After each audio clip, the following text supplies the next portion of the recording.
All right, we're back with the First Team Fantasy Podcast, and we have an episode today for you. Yeah. We're going to preview the Patriots going into Pittsburgh to take on the Steelers. Now, to start off in this one, we have quite a few people listed out already. Ramondre Stevenson, Demario, Keyshawn Butte, and Sean Wade for the Patriots are all listed as out. Mm-hmm. Also, Kenny Pickett and the safety James Pierre for the Steelers are listed as out. Questionable are Devontae Parker, Juju Smith, offensive tackle Trent Brown, and defensive tackle Christian Barmore for the Patriots. For the Steelers, Najee Harris is questionable, Yeah. as is their guard Isaac Mulo and their center Mason Cole. Okay, that is not good. Yeah, so this should be fun. As of right now, I've seen the over-under at 30 and 29 and a half. So somewhere around there is where the final line will end up. And the Steelers are favored by 6 points. Starting off with the Patriots, Bailey Zappi, I believe, will be starting in this one again. Yeah. I haven't heard any different. Yeah. Zeke will be the starting running back. I think the best and only play for the New England Patriots is Ezekiel Elliott. Yeah. We saw what James Conner did on the ground to the Steelers last week, and given the fact that the Patriots don't have anything else they can really do, I mean, it does create some concern just due to the fact they're probably going to load the box. The Patriots don't have Douglas or Stevenson to throw the ball to out of the backfield, for that matter. And it's just going to be kind of nasty in the pass game. So it's Zeke, and that's it. Yeah. For the Patriots. Yeah. This episode is normally a short one for us, and this one feels like it's going to be even shorter due to the weapons on both these teams. Najee, did not practice Wednesday with that knee injury. It is looking like he will not play, and it will be Jaylen Warren. And it's kind of the same case. The difference is the Patriots are actually very good against the run. They only give up 89 yards a game, but Jaylen Warren will probably see a very large workload. So for that reason alone, is it weird? I like Zeke more than Jaylen Warren in this one. Not necessarily. Like, you have to start Jaylen Warren because his workload. Yeah, you're starting both of them, and because I mean, it is rough. Yeah. Well, then I was gonna get into with Kenny Pickett missing, and now it's Trubisky. I don't know if I like starting any of the receivers. Like, we just saw the Patriots bottle up the Chargers, and Justin Herbert is endlessly better than Trubisky. Keenan Allen is better than Deontay Johnson. I just don't know how much offense we're gonna see. I'm going to do a couple searches while you go through. I'm going to look up best Deontay Johnson performance with Mitchell Trubisky and best George Pickens performance with Mitchell Trubisky. Yeah. So I'm going to see what...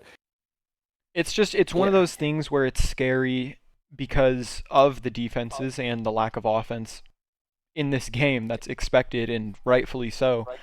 And if you start a Deontay or a George Pickens or a Freiermuth, if you throw those guys out there and they give you 6-7 points in the most important fantasy week of the year, it's just a tough start.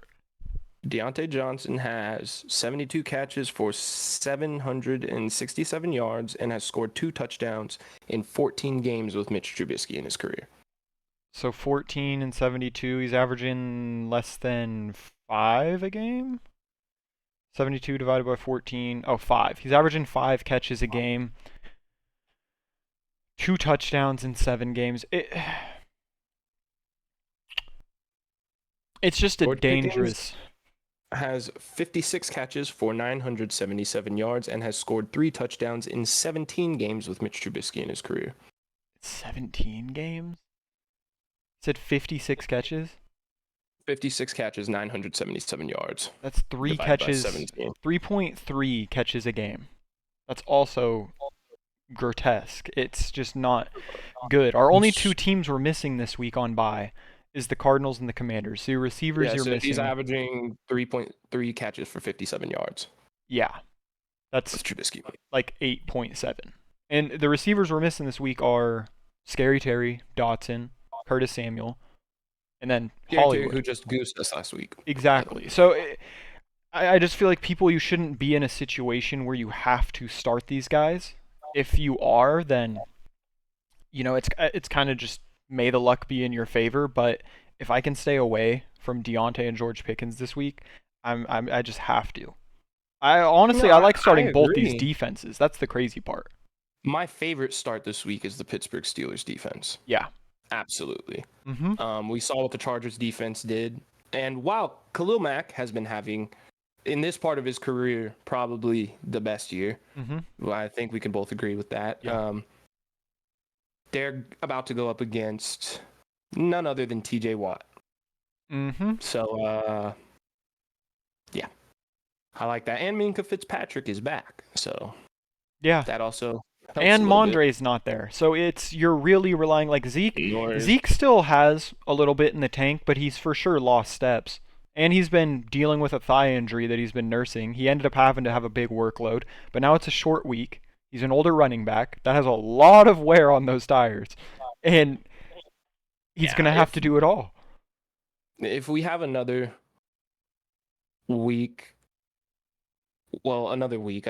Patriots game without a touchdown scored by either team, I wouldn't be overly surprised in this one. I mean, we got Mitch Trubisky versus Bailey Zappi.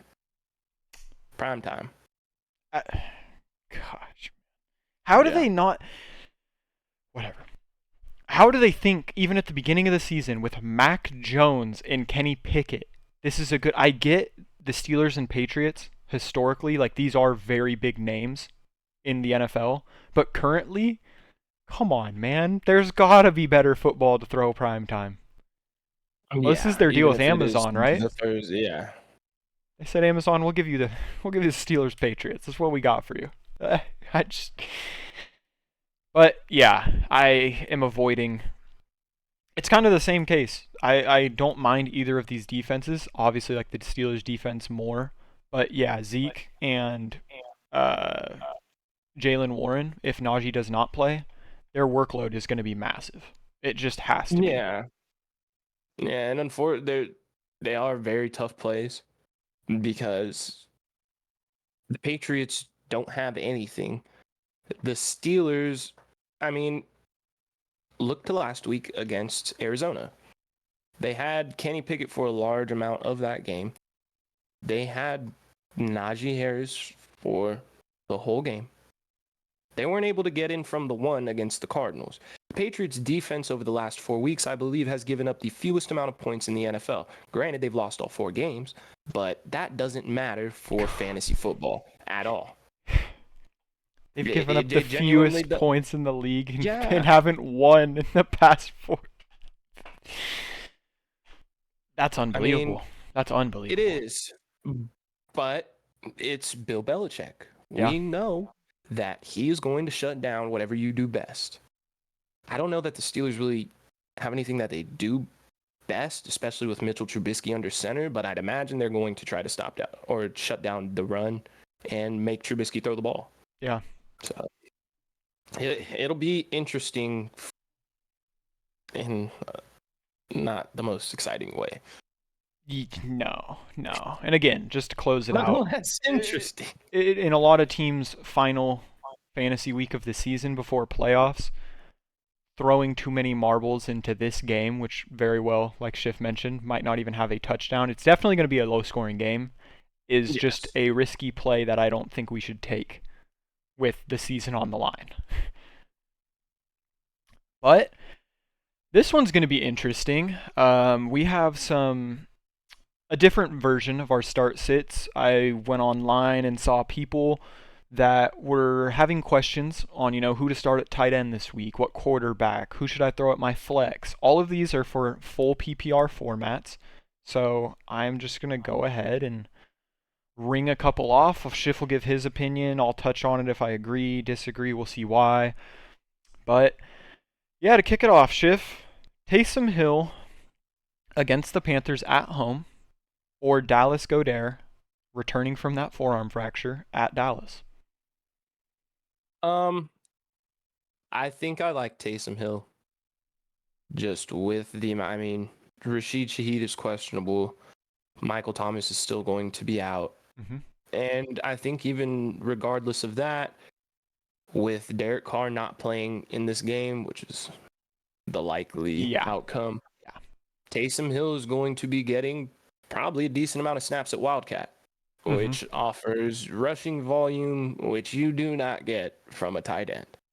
So just that right there, regardless of the catches, I think if they happen to get within striking distance, they love giving Taysom the ball at the one, and he's very good at it. So I just see more opportunity in a week where they don't necessarily need to use Dallas. Not saying that this is not an important game for the Eagles, but coming off of that forearm injury, it's only been a month. I don't necessarily see, and it's not just an injury, he broke the damn thing. Yeah. So I don't see it like him getting back to his full percentage of snaps. While it's possible, I just think it is a lot more probable for Taysom Hill to have a productive day. I would agree, especially playing the Panthers.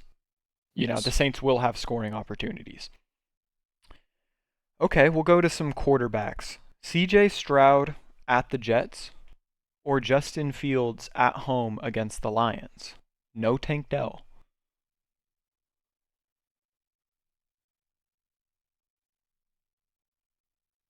It's weird that this one is something you have to think about because CJ Stroud's been so hot, but it is the Jets. They are very good against the pass.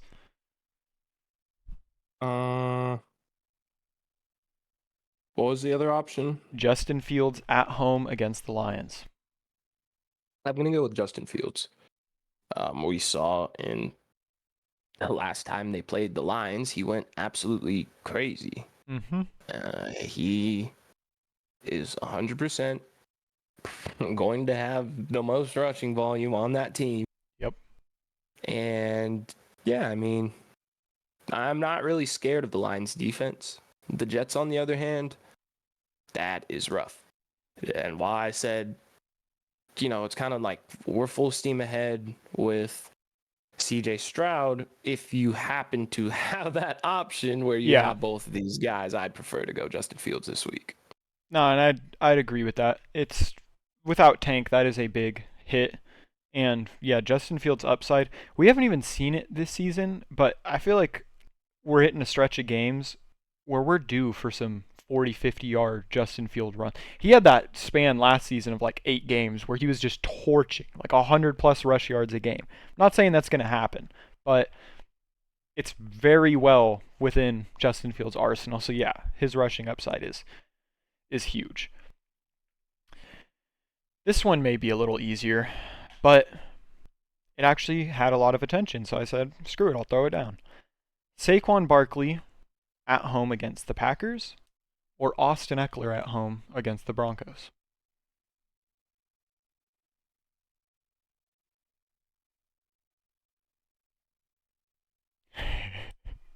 You can't bench Austin Eckler. No, I agree. He's a first, yeah. It's hard for me to say bench Saquon Barkley either, but and it's funny that you ask that because as a matter of fact, on my guillotine team, you have that exact option. Decision. I have that decision. Wow. So it's tough. Being realistic, I think I might say Saquon, just looking at what opposing running backs have done to the Green Bay rush defense. Mm-hmm. And Saquon's going to be a large focal point of that offense. So I really would like to confidently say Saquon in this one. It's so hard. It's a tough one. It's a very tough one. I would lean Saquon. Like, my opinion. I would lean Saquon. Just because we've seen Eckler completely burn us. And I just don't know if I want to risk that. I don't think Josh Palmer's coming back this week. Just being... Okay, so the last 3 games against Green Bay, 7 points for Austin Eckler.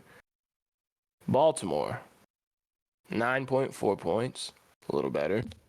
Then last week at New England, 4.7. Last 3 weeks, he has been under 10 points. It's just, I mean, the last outing from Saquon wasn't so magical either. I'm pretty sure he was under 10.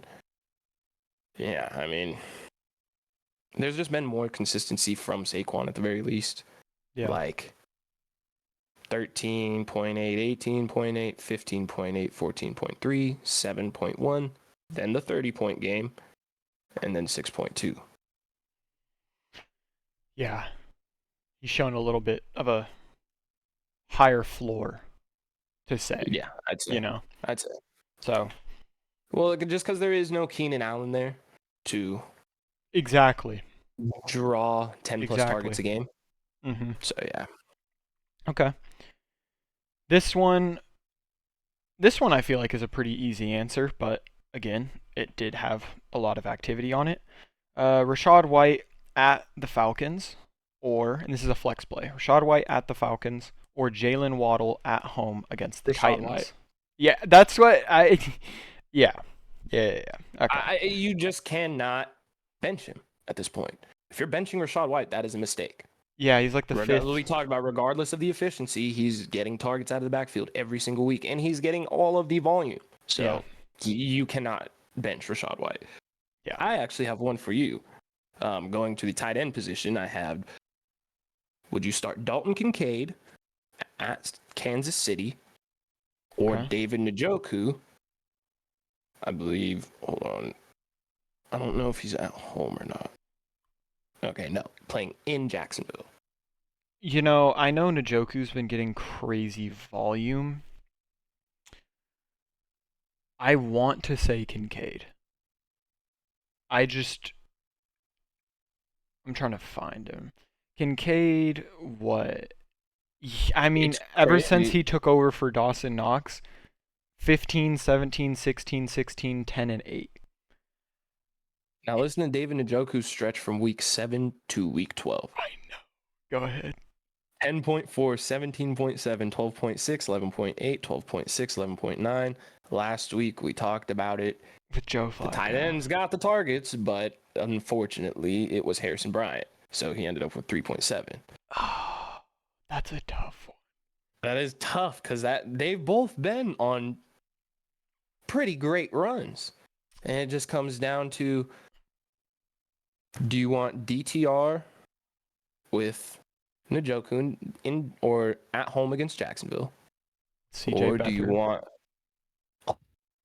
Yeah, it's not T-Law. It will not be T-Law. I don't care if Doug Peterson won't tell us. It will not be T-Law. It will not be T-Law. So for all intents and purposes, we could throw Evan Ingram in this conversation too. Okay, I like Kincaid and Njoku more than Evan Ingram. More than Ingram. That's fair. Okay. But with the CJ Beathard obviously makes it... It makes yes for Ingram, and then it also, in my eyes, makes it to where Cleveland may have more scoring opportunities. It may be a closer game because it's CJ Beathard. Ooh. Yeah, I'm leaning Kincaid just because of the continuity there, and he's been playing with Josh Allen and with Cleveland it's been this quarterback, while the game plan has essentially remained the same and they target the tight end a whole bunch. It's just the amount of flip-flopping, and I just don't know what's going to happen on any given week in Cleveland. Yeah, targeting Kincaid is just naturally part of the Bills' offense. There is no because this guy's playing. It's just how it is and how it should be. Okay. Exactly. Well, here's another tight end one for you. George Kittle versus the Seahawks at home, or Jake Ferguson versus the Eagles at home? Jake Ferguson. I was thinking the same thing. And that's that. Okay, that one's a little bit crazier to It say. is. It is. The Eagles' defense has been porous against the pass. I mean, You know they what? can't tackle. Like it's looked No. bad the You last know what couple he weeks. did against first time they played the Eagles in Philadelphia? 7 catches, 91 yards, and a touchdown on 10 targets. His best week of the season was Jake Ferguson. And I believe Kittle against Seattle had 5 catches. No, he had 5 targets, not catches. I don't know how many catches he had. So let me actually take a gander at that. 3 for 19 2 weeks ago. It's just there's a lot of mouths in San Francisco, a lot to feed, and In Dallas, it's seemingly condensed down to CD, Ferguson, and Cooks. yeah, with Cooks getting like normally the third amount of targets. Normally Yeah. it's CD clear number 1, Ferguson slightly above Cooks in targets, and then And last Cooks is week, the we 3. did see Cooks and Ferguson can both get it done in the same game. Yes, that is true. So That is very true. I'm rolling Jake Ferguson. Okay, here's another spicy one, and this would, I guess, have to be a flex play. Derrick Henry at the Dolphins, or Puka Nacua at the Ravens, or Tyler Lockett at the Niners. So all How's on the Derrick road Henry not concussed? because he's 6'5", 390 pounds. Did you see how his body just went limp out? Like, what?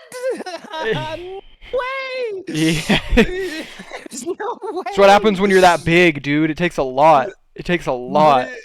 It's still like the rest of your body I get, but your head is like, bro, you only got so much bone. You get hit in the head, Dude. bro, like what the hell? There's no way he wasn't concussed. Puka Nakua's dealing with the AC joint, going up against a tougher pass defense. Tyler Lockett against the Niners. At the Niners. Where I could try to see what he did. Give me Derrick Henry. I figured. If he's gonna play, give me Derrick Henry. Yeah. I've seen the weather reports for Miami? the weather forecast. No, for Baltimore. Oh. Heavy rain and 20-mile-per-hour winds. So, Kyron Williams. yeah, Kyron Williams, Gus Edwards. Yeah. Don't see a whole lot of passing in that game. Yeah. Okay. All right, I got 3 more. All of these, I think, are pretty good. The second one is kind of crazy. You know, I'll do it first because it's just wild that this is a conversation right now.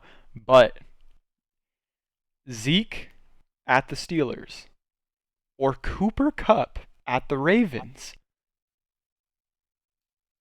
We just talked about the weather report in Baltimore. Hey, this is crazy. This is a conversation.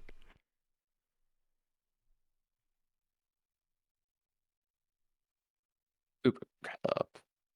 You'd start Cooper Kupp? He's one of those guys. Just because I just have the picture in my head of starting Zeke on a Thursday and Over him Cooper finishing Kupp? with 8 points, and then Cooper Kupp Going still for gets 30 or something, and you're just like, dude, probably what? not 30. Yeah, but I know. Like it's like he gets like Zeke gets like 8, and Cooper Kupp, even if the weather, he might catch some screen passes and He gets you like 20 points. just off volume. Yeah, even if it's like Yeah. 15 and gets 8 more, and you played Zeke on a Thursday, And that's you're what just loses looking you the back at play. it like, oh my god, dude. Yeah, I can't condone it. You gotta go Cooper. No, that one's crazy. This one, I have a feeling where you're going to lean on this one, but it's another interesting one. Jahmyr Gibbs at the Bears or Christian Watson at the Giants? Christian Watson's health is currently up in the air. Like always. Yeah. Let's see if there's Yeah, I'm trying to look for an update on him. If he's healthy, I'm going with last updates LaFleur saying that he is dealing with that right hamstring injury on Monday. So, okay, obviously, if Christian Watson has a healthy designation coming into the game, then yeah, I'm going Christian Watson. yeah. I saw you smile. Me and Schiff were watching the game, and Christian Watson gets the first down, and then goes to go down and pulls his hamstring. Pulls his hamstring. Non-contact. Just folds to the ground. I'm like, Christian Watson, there's no way, dude. There's no way you were healthy the whole game, and that's what did it. That, bro, like... It was to seal the game, right? It was the end of the game. Because he was going down inbounds after he got the first to keep the clock running. Yeah, I think they were either going to score on that, whatever the case may be. I think the Chiefs had just scored. It was like late in the game. And he gets the first down. And as he's running, we're like, he's going down. Not willingly? Oh my God, again? Yeah. I'm pretty sure he was like staying in bounds. So he's like he's like planting to stop his momentum and then just pulls his hamstring. Yeah, and we're like, he's going down. Wait, that didn't look like he really willingly went down. And then he's holding his hand. He's holding his hamstring. We're like, oh my God, not again. Like there's just please. Yeah, there's But if he plays, he's been electric lately. Jordan Love has been balling. I gotta roll with that. Yeah. They're going up against a bad defense. I mean, Jahmyr Gibbs, it's just tough because they're getting into the gritty part of their season, and we saw it last week. It's getting real cold. They've stated previously the guy that they want to lean on in the run game, and it's showed last week. Yeah. Had 10 more carries than him. I do not see them going away from it. If they happen to, I'd rather lean on the side of the guy that I've seen performing very well with his quarterback at a high level. Then it's like I know what Jahmyr Gibbs can do, but I also know what their head coach said, and I saw it go back to that last week. Yeah. So I'd rather not bet against that. It's also a David Montgomery redemption week. I did not think about that. Just like James Conner last week against the Steelers, this is a return home to Chicago for David Montgomery. Yeah. Bet you kept him over Khalil Herbert. Bear's gonna bear. Yes, they will. I have one for you. Oh yeah, go ahead. So, Javonte Williams against the Chargers in Los Angeles. Okay. Or Zach Moss at Cincinnati. It's got to be Zach Moss. It just has to be. Fair enough. And he got the volume. It was honestly surprising to see him not have success against the Titans, especially it was a pretty high-scoring game. Yes, it was. And Zach Moss wasn't heavily involved. I believe he had 17, 19 carries. He had over 15 carries. I should have said wasn't super efficient. He was involved. We're going to see that involvement again. It's just with the Broncos, Javonte's getting his snap percentage, but I guess I'm thinking about upside this final week. 19 for 51. Yeah. And also caught 2 passes for 6 yards. So. Yeah. We'll see a better week out of Zach Moss. And he gets, honestly, probably more volume than Javonte gets when, obviously, JT is not there. I just think this last week, Zach Moss's floor is not lower than Javonte's because he's going to get so many touches in the game, and his ceiling is higher just because he's shown his ability to get you. To also note, Russell Wilson had 10 carries for 44 yards and a touchdown last week. You are not going to get that out of... okay. That's not true. Gardner Minshew will mess around and snake a touchdown. Yeah. So, I cannot bring that But the Broncos don't run it as many times as... Or they do, but it's more spread out. Like, Zach Moss is going to get all of the work in that backfield. He's not going to be splitting at all. There's no P. Ryan to come in for the passing downs. There's none of that. It's going to be Zach Moss. The Broncos ran the ball 30 times between 6 different people. The Colts ran the ball 19 times with Zach Moss alone. Yeah. So. Okay. Very last one. This is such a weird, ugly one to end on, but Jalen Warren versus the Patriots at home, if Najee does not play, or Chuba Hubbard at the Saints. Chuba. I agree. Chuba's been electric. He's balling right now. Chuba's been electric. He's balling. You gotta go Chuba. Okay, I think one that might be a little more difficult. So Jalen Warren or Jerome Ford. And the Browns play Jacksonville. who have a very good run defense. However, we saw what Joe Mixon just did to them. Yeah. Yeah, we did.